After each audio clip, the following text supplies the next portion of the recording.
पंतप्रधान नरेंद्र मोदी आज पुणे मुक्कामी असणार आहेत आणि पुण्यातल्या याच राजभवनमध्ये पंतप्रधान नरेंद्र मोदी यांचा मुक्काम असणार आहे।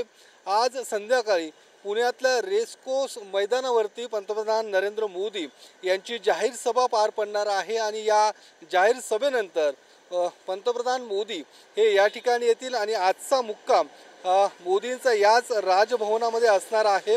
उद्या पुन्हा धाराशिव आणि माळशिरसमध्ये पंतप्रधान नरेंद्र मोदी यांची जाहीर सभा असल्यामुळे मोदी आज पुण्यातच मुक्काम करणार आहे आणि या मुक्कामाच्या पार्श्वभूमीवरती राजभवन परिसरामध्ये मोठा पोलीस बंदोबस्त हा तैनात करण्यात आलेला आहे। त्यासोबतच राजभवनाच्या गेटवरती आपण पाहू शकतो बॅरिकेडिंग करण्यात आलेली आहे।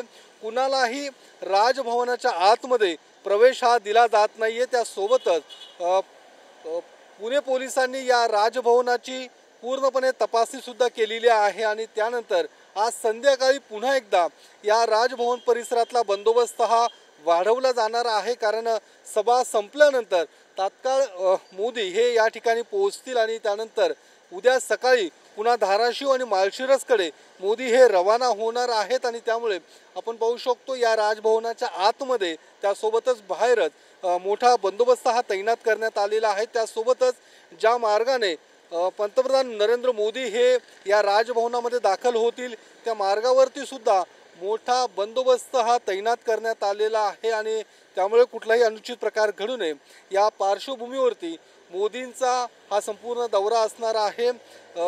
आज सोलापूरवरून सभा संपल्यानंतर ते पुण्यात दाखल होतील। संध्याकाळी 6 वाजता त्यांची पुण्यात जाहीर सभा पार पडणार आहे।